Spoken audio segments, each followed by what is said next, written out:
On reçoit et on encaisse le chiffre d'affaires des préventes avant de lancer la production et de payer les fournisseurs.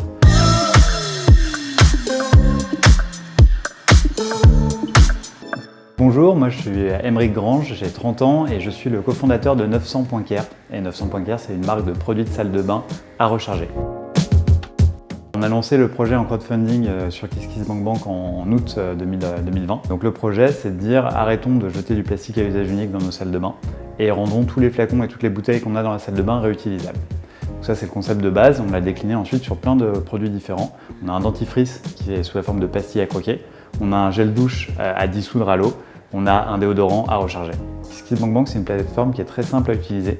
Il suffit d'uploader ses visuels, il y a une seule page.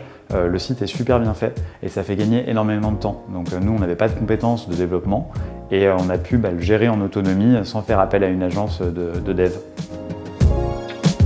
Alors je pense que lancer une collecte en prévente pour lancer son projet, c'est vraiment une excellente idée pour plusieurs raisons. La première raison, c'est que c'est un super mécanisme pour fédérer une communauté de gens qui ont envie de vous suivre, qui ont envie de s'investir dans le projet. Et ça a une valeur dingue parce qu'on recueille plein de feedback, plein de commentaires, plein d'idées. Donc ça, c'est le premier point.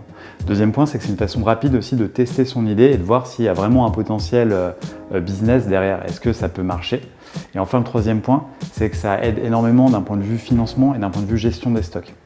Par exemple, nous, on vend plusieurs couleurs, donc on sait exactement, avant la production, dans quelle proportion faire du bleu, du jaune, du rouge, et on encaisse le chiffre d'affaires des préventes avant d'avoir à débourser l'argent pour lancer la production. Et donc c'est souvent la barrière pour lancer une marque, c'est-à-dire qu'on n'a pas forcément la trésorerie pour lancer une grosse commande auprès des fournisseurs. Là, ça résout le problème. On se trouve dans un lieu physique qu'on a créé, c'est un pop-up store qui est situé à Paris, dans le quartier du Marais. Et ça, c'est quelque chose qui a été rendu possible par le succès de la campagne de crowdfunding.